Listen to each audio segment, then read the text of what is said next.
Continuing onwards, let's talk to the spirits. Congratulations on thy victory.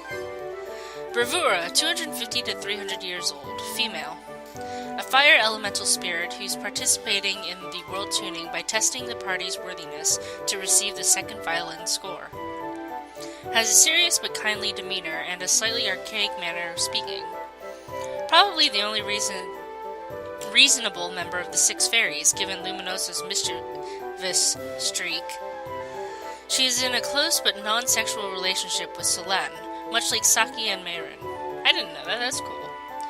Given her age, it is best to think that she was actually alive for the previous world tuning, though she did not participate in it and probably did not directly meet Alto's predecessor.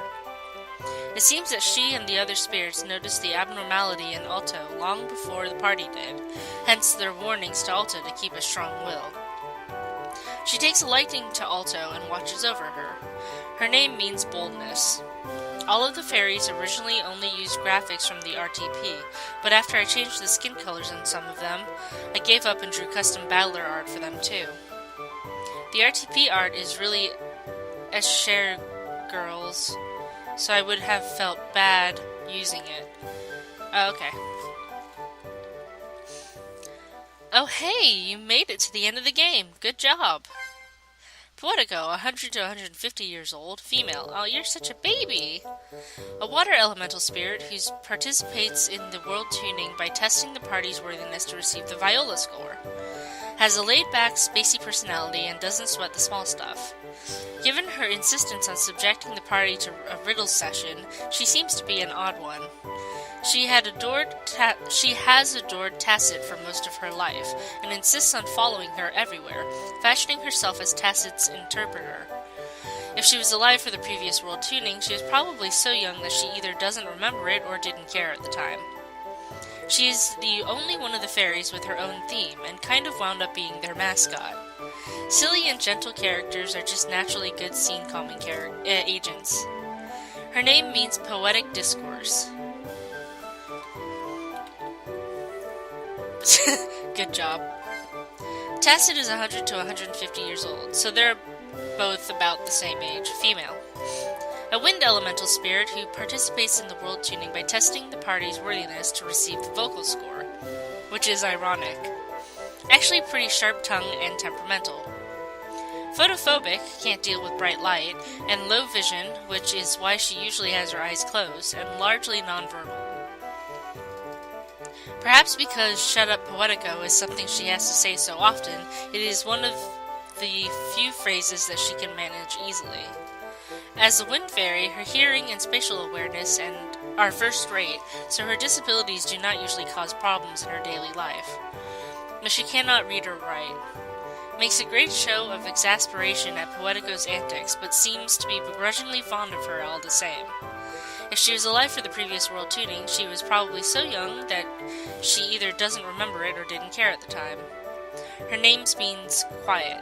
I know, because it comes from the Italian term, the C sound, the same as English hard ch, so tacet. That makes, okay, that's cool. Tacet.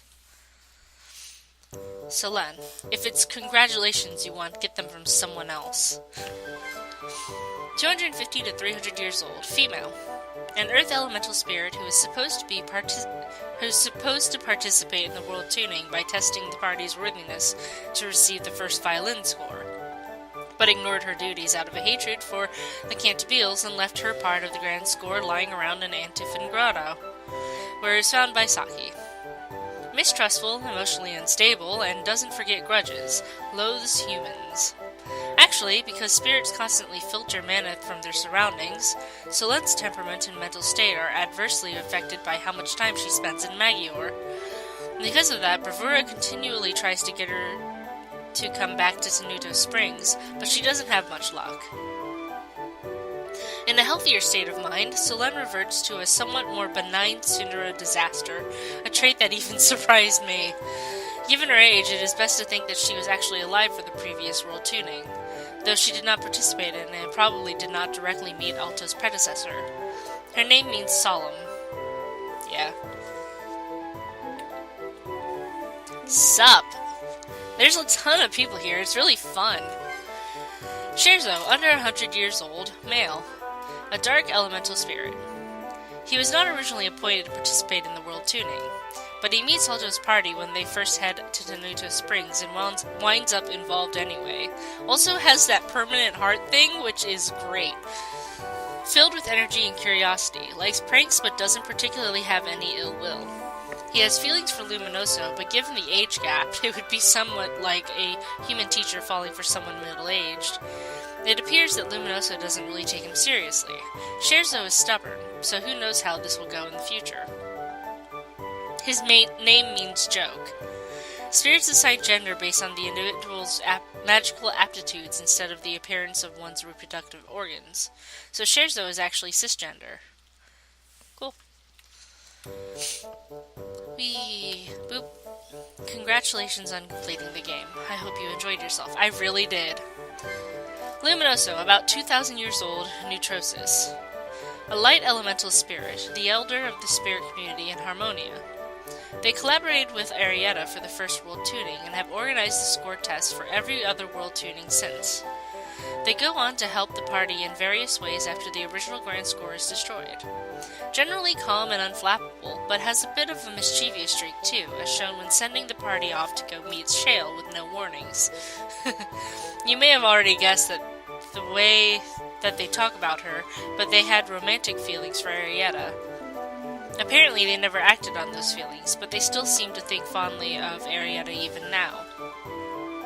According to Arietta, they are still in semi-regular contact with both her and Altair. Their name means luminously. As with Scherzo, they are actually cis. That's cool, I bet. So, does Luminoso go and meet up with Altair and Arietta in their uncommon times? That's really cute. Who do we want to meet first? The babies or them? Let's meet them and then we can meet the babies. You've done a good job coming this far. Be proud of yourself. Oh, Arietta Cantabile. Age 25, female, 172 centimeters tall, born December 21st and is a Sagittarius. A noblewoman from the then new Cantabile family. The first Cantabile able to use her natural powers of her spirit heritage.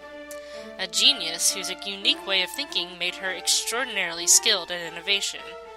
Studied at and graduated from Belcanto's University as a small child who traveled the world from ages 14 to 16. And went on to create the world tuning ritual as a stopgap measure to delay the new ice age, and buy time for the discovery of alternative energy sources. Violist. Her grandparents died when she was still small, and she had no siblings. After succeeding headship of the Cantabile family, she ostensibly lived alone with her servants, functionally lived with her fellow researchers. Even after the success of the original world tuning, spends most of her time with her lover Altair instead, and raised her daughter Piano with his help. Never married. Has a very high-energy personality with little patience for boredom and social graces. Neurodivergent, much more finely attuned to magical currents than other people. Let's see. Neurodivergent means...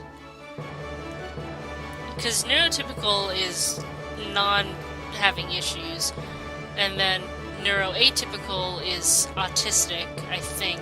So neurodivergent is like personality disorders and depression and stuff like that. But I could be wrong.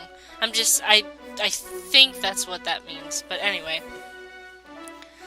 Making her especially prone to sickness or sensory overload near technology that draws on local mana reserves. I could have neuroatypical and neurodivergent wrong, mixed up. Apparently, the ribbon she ties around her left wrist was a gift from Yvonne, as mages from that country with high sensitivity would use such accessories as stim toys to help them cope. Oh, that's very cool. Arietta's higher levels of sensitivity kept it from fully working, but she seems to have taken a liking to the ribbon and kept it anyway. It was a gift. possesses a bad habit for taking her ability level for granted, and only coming back to Earth when experiencing difficulty or failure. Aware that she thinks differently from other people, which is occasionally a source of frustration for her. Expected by most people around her to always act the part of the superhuman genius, and was reluctant to show any weakness or vulnerability except to Altair, the only person to ever treat her as a human being. Grew up in isolation, knowing the circumstances of her birth from a young age. She hated and despised the world just enough to wish to destroy it, just like Alto. But she ultimately chose to save the world for the sake of the individual people she loved who loved her. Worried about the future of the world, she left an imprint of her mind and soul in Uncommon Time at the end of her life, and has watched over her descendants up until the current era. Utterly smitten with Altair, and known to call him "my honey" without an ounce of shame, even in public. He appears to have been an overly fond parent, just like him too, a treatment that she extends to Alto. So, basically, if Aubrey had been less of a stubborn dick about it, they would have gotten a lot of support from Arietta too. Do you have the other one? Yes, creator commentary. Arietta wound up being one of my favorite characters to write in the whole game. Her mindset and behavior allows her to be frighteningly direct about problems, and her disgustingly married relationship with Altair is a lot of fun to depict. I love couples like that. If you've ever read Chaim Potok's novel My Name is Asher Lev, you'll understand what I mean when I say that Arietta is meant to be a mythic ancestor archetype. In that novel, the mythic ancestor is something for the protagonist to measure himself up to and find himself wanting. Arietta's role is a little different. She is a source of strength for Alto, but she's the same kind of larger-than-life, half-mythological figure. A lot of fiction that deals with learning that one's heroes are human treats it as a source of disillusionment. But I don't like that. Yeah, because throughout Arietta's Uncommon Time, we learned that she was human, but, she was still very, not larger than life, but just above humanity, kind of. I don't know how to explain it in a way but I'll just continue reading this. The people who need heroes the most are usually the most vulnerable. So Arietta is everything the legends claim she is, but she is also a human being. And she gives Alto the love and validation that Alto has been starved for all her life. She's also a lot of fun to draw. I think she's the first character I've had with eyes like this. My intent was to give her a face that might seem mean at first glance, but she's really expressive, so I don't think that impression would last very long. I sometimes forget to draw her pearl studs, too. Drawing girly characters is pretty fun. Her birthday is on the winter solstice. That's cool. You. Thank you for looking after my child and their partner. I am in your debt. I love that cape. I am very jealous of that cape. Cape. I wish I could, I want to make Altair, after I finish making, because I'm making the, quintet dolls, but I don't know if I have material that would make that cape. Anyway, or yarn, not material, well, yeah, anyway. Altair Bonheur, age 34, male, 180 centimeters tall, born March 20, is Pisces. Eldest son of a noble family in Polyphony. A great philanthropist and magical prodigy who studied at the Bel Canto Academy. Fascinated by space, especially stars, known to fly side saddle on his large scythe like a witch in a fairy tale. A pianist by hobby, ambidextrous. Oh, that's cool. Until adulthood, lived in the Bonheur main estate with his parents, grandparents, aunts, uncles, and cousins. Moved into a somewhat more modest mansion on the outskirts of Polyphony as an adult, but still lived in a mansion, and lives there with his many adopted children and live-in staff. Loves children, but gave up on having any of his own blood after learning of his infertility in his early 20s. Began collaborating with Arietta in preparation for the original world tuning, and began a romantic relationship with her, but his family prevented him from marrying her due to the Cantabile family being new nobility. As his inability to produce a direct successor spared him from the pressure to marry anyway, Altair continued his relationship with Arietta unfazed. Come to think of it, they have quite an age gap. After the metronome disasters, Altair adopted and personally taught all the orphan children who possessed magical potential, doing his best to take their individual needs into account. His family would eventually become known as the Star Children due to his giving them all surnames based on stars. He developed hibernation together with his child Aubrey as a potential alternative in case the world tuning failed, but abandoned this research after Aubrey did not wake up from the first test. He would afterwards leave an imprint of his soul behind in uncommon time in order to be there whenever Aubrey awoke. He also seems to have helped raise Arietta's child, Piano, like his own child. Has a gentle, easygoing personality and is an overly proud parent by nature. One of the few humans able to think on a similar level to Arietta and considered one of her only true peers. Treasures the feelings of others and sometimes puts their needs before his own. He and Arietta are disgustingly in love and act extremely married all the time. His surname means happiness or good fortune. Cool. Okay, I know who Chantal is, so congratulations on clearing the game. It was fun to get to be a party member, even just for a little while. I hope my magic was a little helpful. Chantal Maya, age 22, female, that must be her boyfriend. 176 centimeters tall, born February 13th. Hang on, I need coffee. Okay. The eldest of the Star Children, adopted by Altair, received the surname of a star in the Pleiades as her surname. A natural prodigy possessing an affinity with wind, water, earth, and fire. Serves as maestro to the children's choir and uses a baton as her wand, left-handed. The exact details of her life before the metronome disasters are unknown, but she had a bad relationship with her parents who would not accept her true gender. She was 14 years old when adopted by Altair, and was already going through first puberty when she started second puberty.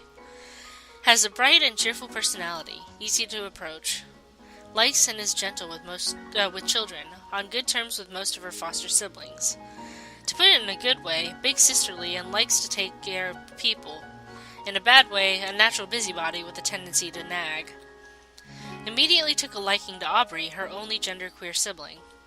While this was out of a desire to help Aubrey, it seems that she also wanted to save her younger self. Continued to reach out to them, albeit futilely, until the falling out that ended their relationship.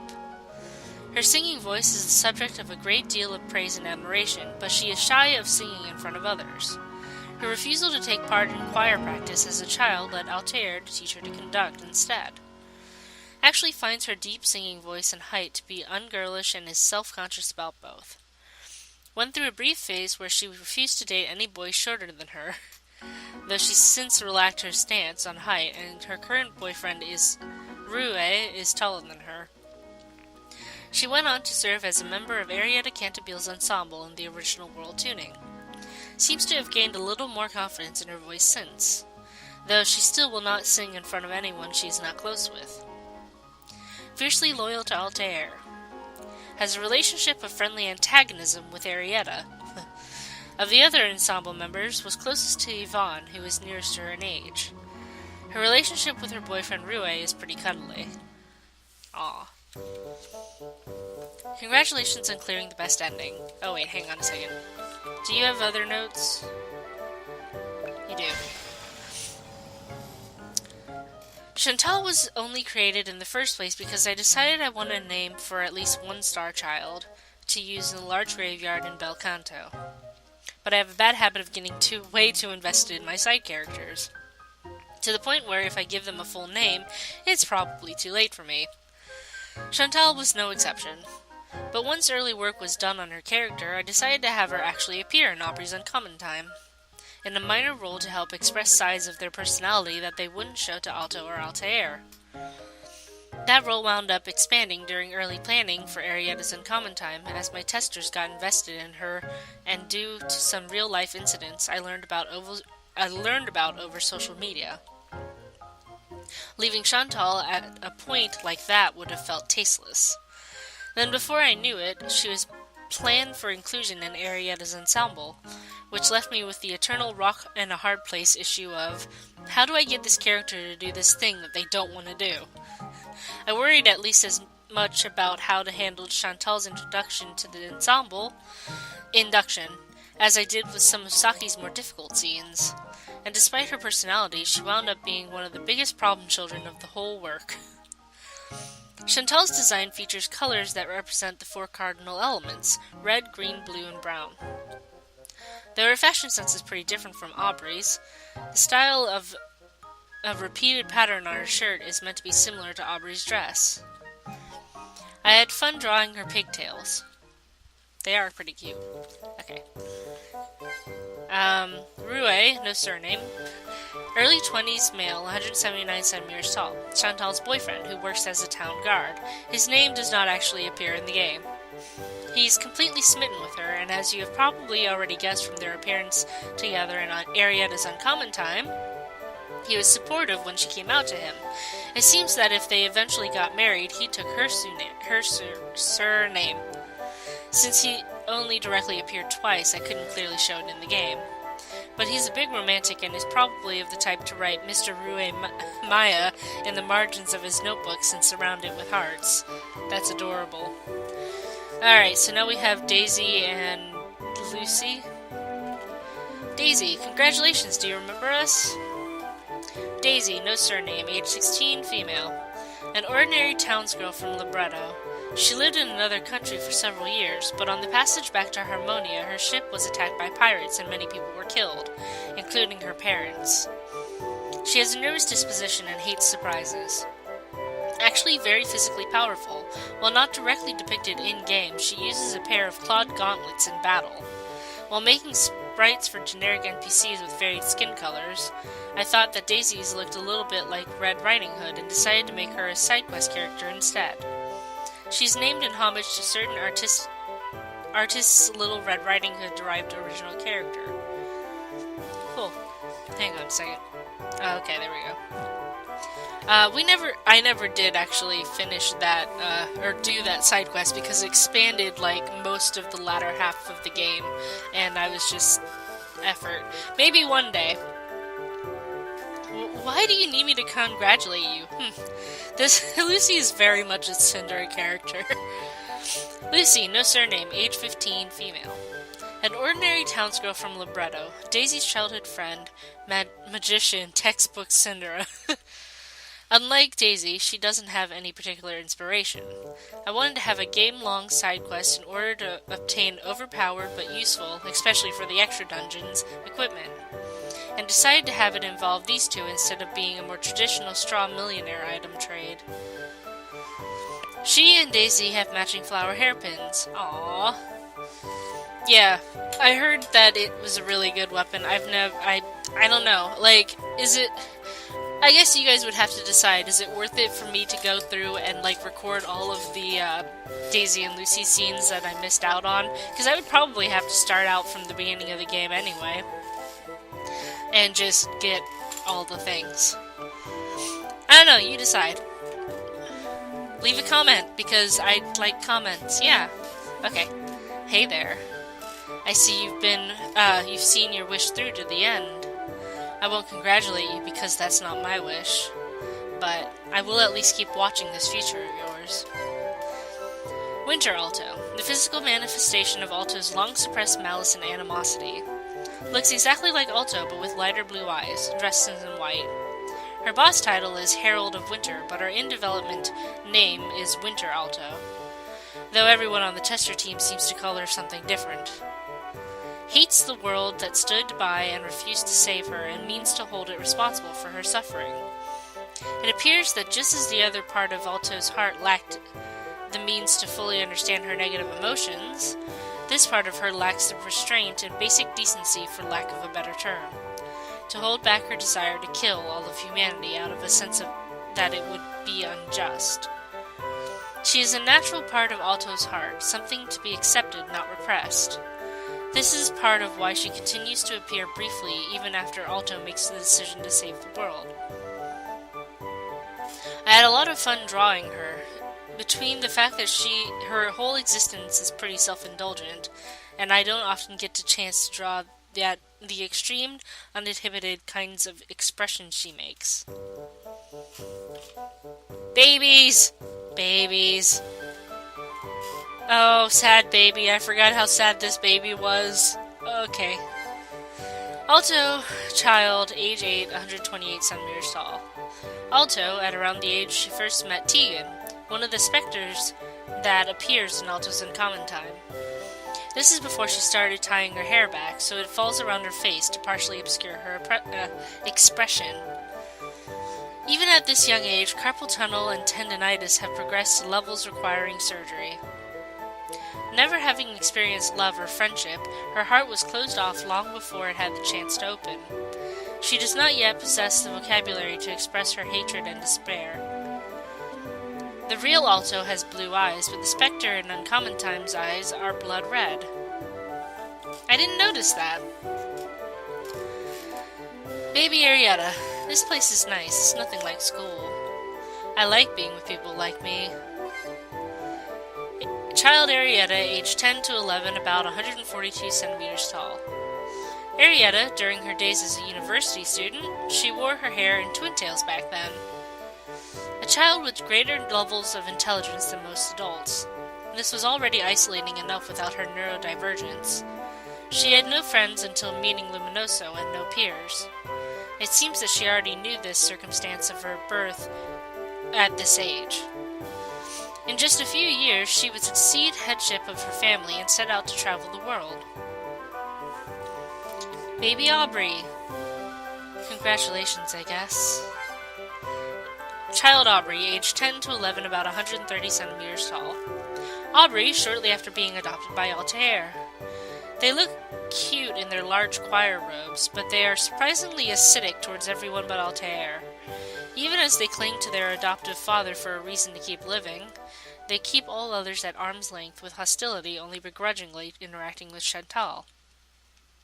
What was initially a survival mechanism seems to be impeding their daily life now. This is before they started getting their growth spurts, so they are quite small for their age. Yes, they're tiny and fluffy and an adorable poofball snowflake that's problematic. Go to the terrace to see the cameo characters. Alright, so we have a bunch of side characters. Let's start with Refinery, since I actually know what that is.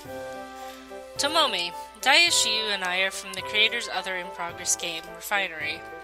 We have a demo that's out now, so take a look at that if you're interested. It was a really good demo. Koro Tomomi, guest appearance from Refinery. Age 19, female, 168 centimeters tall, born April 11th, Aries.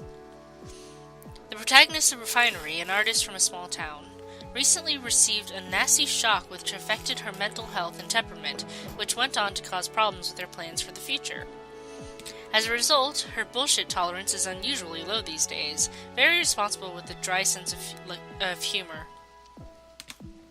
Her hobbies are martial arts and listening to Vocaloid songs on Nico Nico Doga. She's an only child, and her immediate family are only her parents. Her life changes again when she meets Daya. Her background, as she appears in Uncommon Time, is probably pretty similar to her canon character settings. But it seems that the events that have led her to come to Harmonia are a little different from what actually happens in Refinery. Okay? Being a bonus boss was really awesome. This place is cool. It actually has magic and stuff like an anime. Hiki Shiyu, guest appearance from Refinery. Age 18, female, 161 centimeters tall. Born May 1st, Taurus. Is the healer of the group, and that was really annoying. An ordinary high school student. Boisterous and cheerful, keeps calling Tomomi senpai even though Tomomi has already graduated. She's actually had a crush on Tomomi for several years, and it seems that Tomomi is the only one who hasn't noticed. Hang in there. She's in the track and field and choir clubs, and despite her demeanor, is one of the top students in her grade. She loves fantasy, anime, and video games. She lives with her parents, younger brother, and younger sister. As a special setting for this game, she's become a magic user herself. Her outfit was specially designed for her appearance in Uncommon Time, too. It seems that no matter what kind of world she appears in, she still likes to dye streaks in her hair to make a pun on her name. Which I still don't know what the pun was. I didn't know it in the first place, so... I'm glad that there are flowers here. See, okay, first of all, I don't think I saw either Tomomi's or Daya's special attacks, so these are new to me, and they look really cool. Khudaya, guest appearance from Refinery. Age unknown, male, 188 centimeters tall, born February 10th, is an Aquarius. The main heroine of Refinery, so to speak. A very strange stranger who shows up in Tomomi's hometown one day and hires her to help landscape his yard. Has the gentle, guileless personality of a boy much younger than his apparent age, and loves flowers more than anything, to the point where he treats them like kittens. I know I've said that a couple times, but that really is the thing that stuck between me and Amu when we were reading it. Owns a motorcycle with a more powerful engine than he's actually licensed to drive. His background and the composition of his family are a complete mystery. Concerning his settings for this game, it seems like there are some kind of complicated circumstances that have led him and the others to come to Harmonia. If you play Refinery, you'll probably be able to make an educated guess. I have no idea. Emily, I'm also here from the same project as Kamigawa's. What are you looking at me like that for? I don't know who Kamigawa is. I'm from the same project as Subaru. If you find me in the main game, I can show you the skits from the demos. Yeah, you were in the fairy house. I'm Subaru, visiting from another project. There sure seems to be a lot of us here. I wanna know. I'm Minaru Honoka. Most of us only show up as NPCs at the very end of the game under certain conditions, so you may not have actually met us. I think this one was the one who was in the room complaining about how it was not very... I don't remember. They were in the inn and were talking about something about the room. If you don't recognize some of us, try looking the next time you play. Okay. We were pretty lucky to make it in. If we hadn't gotten our sprites finished, we would have got left out for sure. That was Jacqueline. And this one's Clara. Hello, I'm Clara. It's an honor to appear. I wish I knew what... It was fun to appear and all, but I like it better here than actually in Harmonia. It's cold there. Agata. Do you need something? I think those were the people who were talking about having a crush on someone, maybe? I don't remember. Marie. It was fun getting to visit, but if we get another cameo role in something else, I want to fight then. Okay. Madison. Please excuse us for intruding. I want to know who you guys are. Imogen. This park is nice and all, but I would have liked to have a closer look at the kitchen. We're out here because there are just so many of us from other projects who appear. I can't wait to see more of Feral Phoenix's projects. Like, seriously, they're amazing. Or she's amazing. She is amazing, and I am in love with their artwork and her artwork and her games, and I want more. I am an addict? No. I should probably cut this part out because it's just me rambling. Anyway, we're going to the title screen, and next video I will look at the CG gallery and possibly the sound gallery, but the sound gallery seems more complicated, so we'll see. Anyway, next video.